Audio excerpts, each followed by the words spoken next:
오늘 문드라 머리를 들지어다 이 제목으로 하나님 말씀 전하도록 하겠습니다.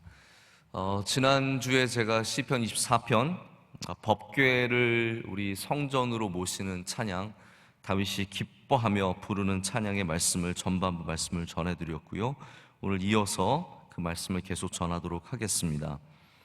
잠깐 다시 설명을 드리자면 기억하시겠지만 블레셋과의 전투에서 홈니와 비느하스, 엘리의 제사장의 두 아들이죠. 그리고 장로들이 이 전쟁에 이기기 위해서 하나님의 법궤를 가지고 옵니다. 제가 그때 말씀을 드렸지만 하나님의 법궤를 사랑하고 기뻐하고 섬기는 것을 넘어서 이 사람들은 하나님의 법궤를 이용하고 또 얄팍한 수를 가지고 하나님의 법궤를 사용하려는 마음을 가졌기 때문에 안타깝게도 그 법궤를 잃어버리게, 빼앗기게 되었습니다. 그래서 그 법궤가 블레셋 지역으로 들어갔다가 다곤상이 넘어지고 가는 곳마다 재앙이 있었기 때문에 이제 기랏 여아림으로 보내죠. 거기서 산에 사는 아비나답의 집에서 법궤를 드리고 있다가 아들 엘리야사를 구별하여서 20년 동안 그 법궤를 지키고 그 가정이 많은 복을 받고 나중에 가드 사람 오베데돔의 집에서 또 머물면서 복을 받고 이제 이스라엘로 돌아오게 됩니다. 그것을 되찾는 사람이 다윗이죠. 잃어버리는 사람들이 있고 문제를 만드는 사람이 있고 이렇게 하나님을 사모하는 마음으로 문제를 해결하고 그것을 되찾는 사람이 따로 있었다는 말씀을 제가 드렸습니다. 이렇게 신약 성경에도 보면은 문제를 해결하는 사람들이 등장을 하거든요. 항상 교회의 문제, 세상의 문제, 이 위기 영적인 문제들을 해결하는 사람들이 바나바와 같은 사람들, 바울과 같은 사람들, 베드로와 같은 사람들인데 그런 사람들은 신약 성경에서 성령 충만하다고 표현을 합니다. 성령 충만한 사람들이 바로 이렇게 가정의 문제, 교회의 문제, 또 개인의 사회의 문제들을 해결하게 되는데 바로 다윗이야말로 그렇게 성령 충만한 사람이었습니다. 성경은 항상 하나님께서 다윗에게 영으로 임하셨고 다윗이 항상 하나님의 영에 충만했던 것을 표현하는데 오늘도 우리가 법궤를 맡는 우리가, 주님의 말씀을 받는 우리가 성령 충만해야 할 줄로 믿습니다. 자, 그래서 이제 법궤의 은혜가 무엇인지에 대해서 말씀을 드린다라고 지난주에 잠깐 언급을 했는데요. 이 법궤를 되찾는 사람들이 이 법궤의 복을 누리게 됩니다. 할렐루야. 제가 뭐 대단한 비밀을 말씀을 드리는 건 아니고 법궤 안에 있는 것이 법궤의 은혜입니다. 그럼 법궤 안에 무엇이 있습니까? 첫 번째로는 말씀, 모세가 받은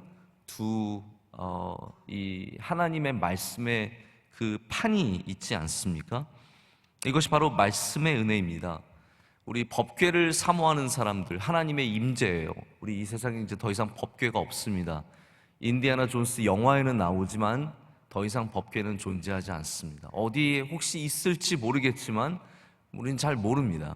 그러나 우리는 분명히 법궤가 우리 안에 있습니다. 할렐루야. 하나님의 임재, 그 거룩하여서 도저히 가까이 갈 수 없는, 제사장이 가까이만 가도 죽을 수 있는 그런 법궤가 이제는 우리 안에 예수 그리스도의 능력으로 말미암아 함께하고 있는데 그 가장 중요한 은혜가 바로 말씀의 은혜, 하나님이 주시는 말씀의 은혜입니다. 오늘도 이 말씀이 여러분에게 임재의 능력이 되어서 함께 하시기를 축복합니다. 법궤가 무겁죠. 그래서 법궤를 메는 모습을 보면은 이렇게 레위인들이, 제사장들이 그것을 네 사람이 한 귀씩 이렇게 메고 가는 것을 볼 수 있습니다. 가볍다면은 두 사람이 충분히 들 수 있겠지만 법궤는 무겁습니다. 왜 무겁냐면요, 그 무게의 대부분이 바로 이 모세의 말씀의 돌판입니다. 참된 하나님의 임재의 복을 누리는 사람은 말씀의 무게가 있는 사람입니다. 내 안에 쌓여진 말씀의 무게, 하나님의 말씀이 내 안에 중요하기 때문에 무거운 무게, 무게감이라는 것은 중요하다는 뜻 아니겠습니까? 하나님의 말씀이 내 안에 무게를 이루어내야 합니다. 그래서 하나님의 말씀의 무게가 있는 주의 백성들이 진짜 바람에 나는 겨와 같지 않고 무게가 있는 주님의 백성들이 되는 것이죠. 마치 몸의 무게를 대부분 우리 몸에 있는 무게를 건강한 사람은 근육과 뼈가 이루고 있습니다. 반대로 건강하지 않은 사람들은 지방이 이 몸의 무게 대부분을 차지하지 않겠습니까? 우리 몸에, 우리 삶에 무게를 말씀이 가지고 있어야 합니다. 말씀이 우리 삶의 무게를 갖고 있어야 하나님의 임재의 능력이 있는, 그 말씀이 흐르고 넘쳐서 생명을 만들어내는 임재가 있기를 축복합니다. 두 번째는 아론의 쌍난 지팡이입니다. 아론의 쌍난 지팡이는 이적과 기적의 상징입니다. 물론 이적과 기적도 중요하겠죠. 우리 삶에 하나님께서 함께 하실 때 기적이 있습니다. 정말 죽은 것 같은 나무에서 싹이 나고 생명이 일어나는 놀라운 역사가 있습니다. 그런데 더 중요하게는 저는 이 아론의 쌍난 지팡이는 정말 죽은 것 같은 것이 살아나는, 바로 예수님의 부활을 상징한다고 믿습니다. 이 법궤 안에도 예수님의 부활이 담겨져 있다라는 것이죠. 하나님의 임재를 누리는 사람이 바로 또한 부활의 은혜를 누리게 됩니다. 하나님께서 함께 하시는 사람들, 부활절에 기뻐하는 사람들이 누구냐? 하나님을 참으로 경외하고 하나님의 임재 속에 살아가는 사람들이 참으로 부활의 은혜를 누리게 될 줄로 믿습니다. 마지막 세 번째는 만나죠.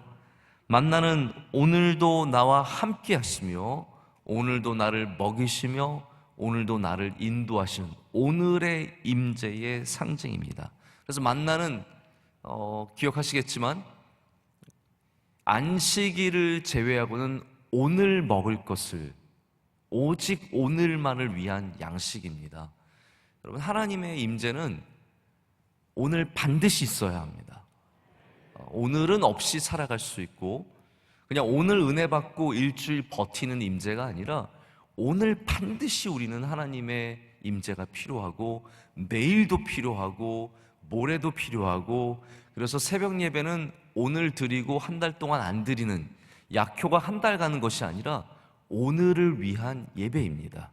이 만나를 먹는 사람들, 하나님의 임재 속에 거하고 오늘도 하나님께서 여러분의 삶을 인도하시는 은혜와 역사가 있을 줄로 믿습니다.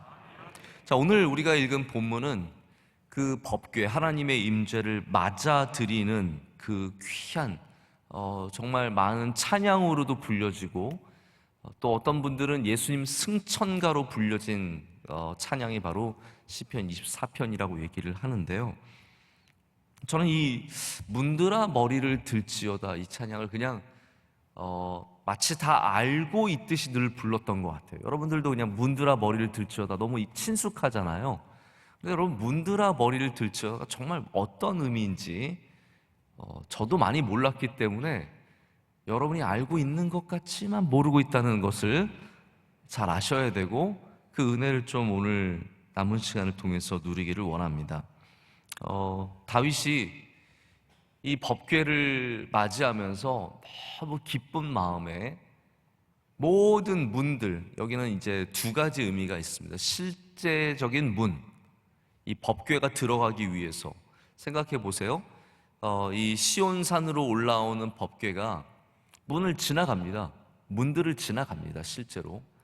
그리고 뭐 고대 사회에 큰 건축물이라고 하는 것이 몇 개가 없고 대부분은 문이 크지 않은 것이죠. 그래서 하나님의 법궤, 이 웅장한 사람이 지고 있는 이 법궤가 들어가기 위해서는 반드시 문들이 그것을 최대한으로 확장을 해야 되는 것입니다. 특별히 이 장막 안으로, 성막 안으로 들어가기 위해서는 그 모든 문들이 활짝활짝 열려야 되거든요. 그래서 이 정말 문들에게 너희 머리를 들지어다, 이것을 문을 활짝 열라는 것이죠. 또한 동시에 이것은 의인화입니다. 우리 인간 모든 문들, 하나님을 맞이하는 모든 문들이 머리를 들어서 하나님을 바라보고, 할렐루야, 그 영광의 하나님, 능력의 하나님이, 영광의 하나님께서 들어오시는 것을 함께 기뻐하며 주목하자는 것이 오늘 말씀의 이 참된 목적입니다. 그래서 우리 작은 존재들, 첫 번째로는 우리 작은 존재들, 우리 작은 문같이 작은 존재들이 하나님을 맞이하기 위해서는 여러분, 우리가 문을 활짝 열어야 합니다. 조금만 여는 것이 아니라 내가 하나님 너무 작아서 주님을 모시기에는 내가 너무 부족하니까 내 문을 들겠습니다. 내 머리를 들어서 활짝 열어서 주님을 맞이하겠습니다라고 하는 나의 겸손에 대한 고백입니다. 여러분, 우리 모두가 다 작은 분들이죠. 우리가 얼마나 크겠습니까? 하나님의 임재를 감당할 수 없는 작은 분들입니다. 그러나 우리가 활짝 주님 앞에서 문을 열 때, 우리 머리를 들 때 영광의 하나님께서 우리 가운데로 들어오실 줄로 믿습니다. 하나님은 누구에게 들어오시냐면 겸손한 자에게 들어오시는 거예요. 겸손한 자에게 임재해 주시고 만나 주시고, 기도할 때 교만한 바리새인들은 하나님, 제가 이렇게 멋지게 기도를 하고요, 제가 이렇게 많이 구제를 하고요, 제가 이렇게 많이 헌금을 하고요, 제가 이렇게 율법을 잘 지키고요, 제가 이렇게 잘났습니다, 고개를 뻣뻣이 세우는 사람들에게는 하나님께서 임재하지 않으시는 거고요, 이렇게 겸손하게, 하나님, 저는 정말 죽을 죄인입니다, 저는 너무 부족한 사람입니다, 고개를 주님 앞에 부족한 자로서 들 때 하나님께서 그들 가운데 임재해 주실 줄로 믿습니다. 자, 제가 두 번째는 의인하라고 말씀을 드렸는데요, 모든 사람들, 제사장들과 레위인들과 귀족들과 평민들과 군인들과 백성들, 모든 사람들이 여기 다 모여 있는 것이죠. 그 머리를 들라라고 말씀을 하고 있습니다. 자, 근데 이게 우리가 갖고 있는 왕에 대한 존경의 표시와 좀 다른 의미를 갖고 있습니다. 우리는 어떠한 친숙함이 있냐면요, 왕이나 전쟁에서 이긴 장군이 입성을 하게 되면 동서고금을 막론하고 대부분의 전통은 왕 앞에서 고개를 숙이는 것이 전통입니다. 그렇죠. 왕을 막 숙이죠. 그 앞에서 숙입니다. 우리나라, 특별히 우리 유교 사회에 조선의 왕이 이렇게 입장할 때는 신하들이 고개를 딱 숙이고 바닥에 엎드려서 그렇게 절을 하고 그것이 마땅하죠. 하나님을 만날 때도 물론 하나님을 보는 것은 죽는 것을 의미했기 때문에 하나님을 감히 쳐다보지 못하고 진짜로 나타나시는 하나님 앞에서는 모두가 고개를 숙였습니다. 모세도 그랬고 다른 선지자들도 당연히 그렇게 했습니다. 자, 근데 하나님은 우리에게 뭐라고 얘기하셨습니까? 하나님은 뭐라고 얘기하셨냐면요, 나의 얼굴을 구하라라고 말씀하셨습니다. 할렐루야. 나의 얼굴을 구하라라고 말씀을 하시죠. 그래서 우리는 하나님의 존재 앞에서는 그 경외함으로 인해서 두려워서 쳐다볼 수 없지만, 하나님을 기뻐하고 하나님을 간절히 구할 때는 하나님의 얼굴을 바라볼 수 있는 은혜를 주셨습니다. 자, 그래서 오늘 이 감격의 순간에, 이 기쁜 순간에 하나님은 하나님의 얼굴을 바라보기를 원하시는 겁니다. 전능하신 하나님, 영광의 왕, 강하고 능한 여호와를 하나님은 우리가 머리를 들어서 바라보고 하나님을 기뻐하고 하나님을 찬양하기를 원하신다라는 거죠. 그래서 우리는 죄인이지만, 죽을 수밖에 없는 부족한 사람들이지만, 이 어려울 때, 슬프고 괴로울 때, 또한 반대로 기쁘고 즐거울 때 영광의 왕, 전능의 여호와 하나님을 바라봐야 합니다. 그리고 얼굴을 구하는 자들은 하나님의 위로를 받게 될 줄로 믿습니다. 그 기쁨의 잔치에 참여하게 될 줄로 믿습니다. 여러분, 십자가는 바라봐야 합니다. 십자가 바라봐야죠. 십자가 바라보고 힘을 얻어야 하고 소망을 가져야 하고 우리를 위해서 죽으신 예수 그리스도를 우리 가운데 맞아야 합니다. 영광의 하나님, 사랑의 하나님, 십자가에서 우리를 위해 죽으신 하나님, 바로 예수 그리스도를 만나는 것이 십자가를 바라보는 일입니다. 그래서 신앙은 물론 머리 숙여야 합니다. 할렐루야. 여러분, 신앙은 반드시 머리를 겸손하게 숙여야 합니다. 그러나 또한 반대로 신앙은 반드시 머리를 들어 여호와를 바라봐야 합니다. 전능의 왕 여호와를 바라보는 자마다 하나님께서 은혜를 주실 줄로 믿습니다. 우리는 이 기쁨과 감격의 순간, 이 순간이거든요. 법궤가 들어오는 이 기쁨과 감격의 순간에 얼굴을 들어서, 머리를 들어서 주님을 바라보고 주님의 영광을 흠모합니다. 그것이 바로 예수님께서 예루살렘 성 입성하실 때 많은 주의 백성들이 호산나를 외치면서 주님을 바라봤던 광경과 똑같습니다.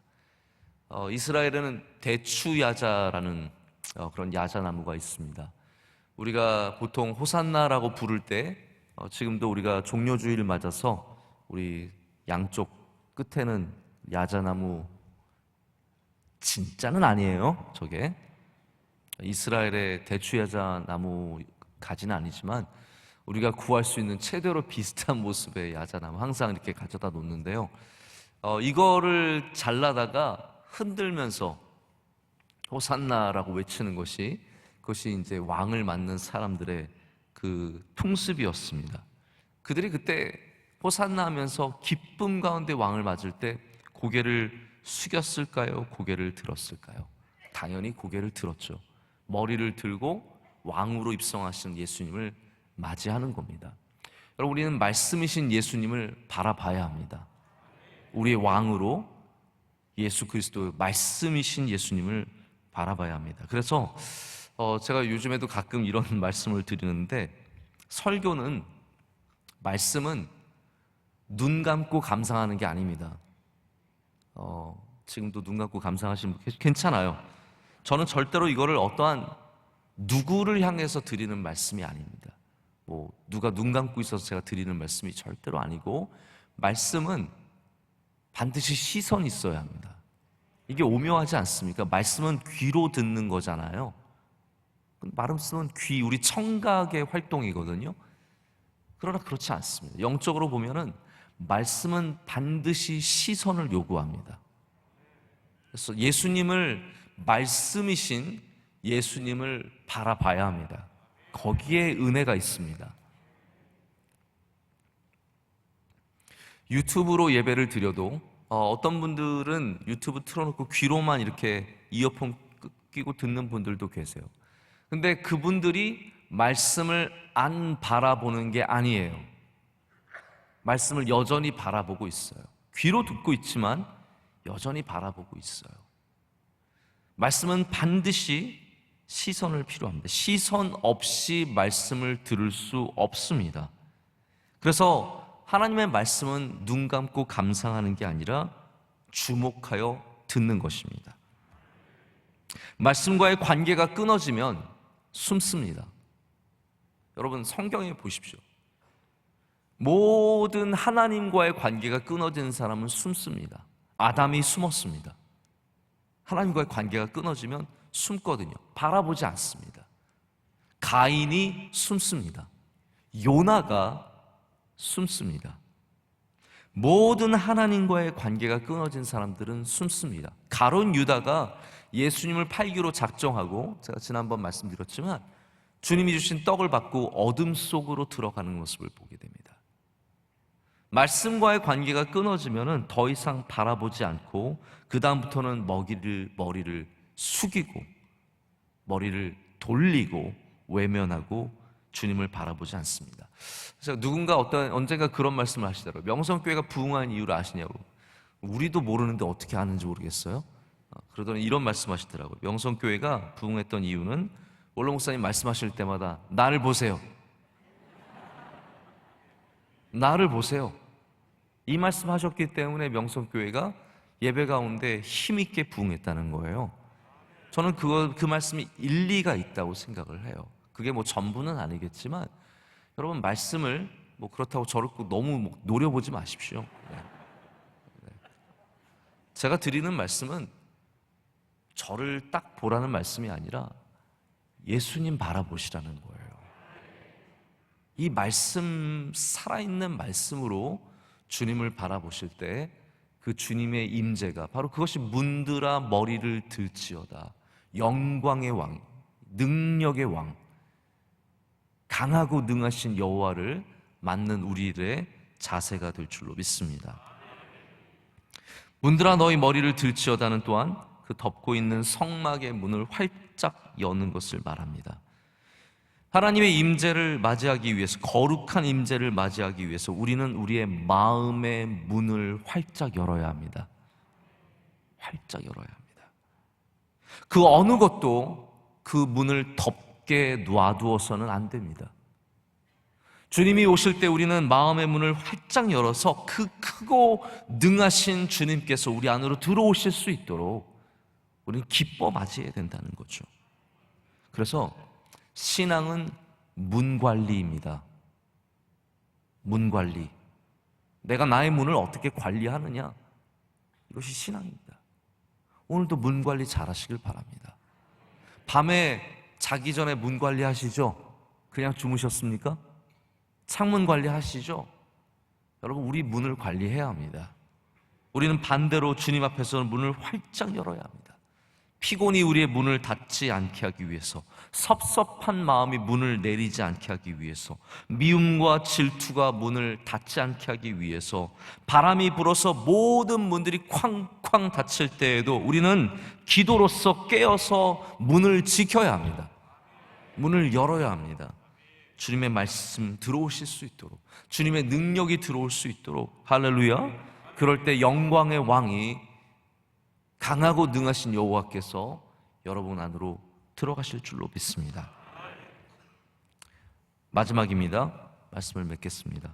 그래도 고난주간 특별새벽 집회인데 조금 긴 건 이해해 주시겠죠? 많이 길지 않습니다. 마지막으로 우리는 머리를 들 때 세상의 관심이 아닌 우리 인생의 목적이신 하나님을 바라보게 됩니다. 시선은 선택입니다. 시선은 선택입니다. 우리 인간은 좌우로는 좀 넓게 볼 수 있습니다. 물론 물고기나 곤충처럼 넓게 볼 수는 없어도 우리는 좌우로는 좀 넓게 볼 수 있습니다. 시야가 있죠. 그런데 참 신비한 것이 위아래로는 많이 커버가 안 됩니다. 왜 사람들이 여러분 만나면은 고깝게 위아래 이렇게 쳐다보잖아요. 왜 그렇습니까? 눈이 그걸 커버를 못하기 때문입니다. 내 앞에 있는 존재를 한꺼번에 다 볼 수가 없습니다. 좌우는 봐도 위아래는 많이 커버가 안 됩니다. 그래서 하나님은 우리에게 머리를 들라라고 말씀하시는 겁니다. 땅을 보지 말고 하늘을 보라고 말씀하십니다. 사람을 보지 말고 하나님을 보라고 말씀을 하십니다. 우리의 두려운 순간, 위험이 닥쳐오는 순간, 그런 거 해보셨습니까? 번지 점프 같은 거? 저는 그런 거 하는 거 이해가 안 갑니다. 왜 하는지. 무서운데 높은 데 올라가서 막 뛰어내리고, 그냥 집에서 계단에서나 뛰세요. 그런 데까지 가서 뜁니까? 근데 그 높은 데 올라서 팔 떨면 그 교관이 꼭 뭐라고 합니까? 아래 보지 마시고 저 보세요. 아래 보지 말고 절 보세요. 아래 보지 마세요 라고 얘기합니다. 우리의 두려움의 순간들, 걱정의 순간들, 염려와 수많은 위험의 순간 때마다 우리는 세상 보지 말고 여호와를 바라봐야 합니다.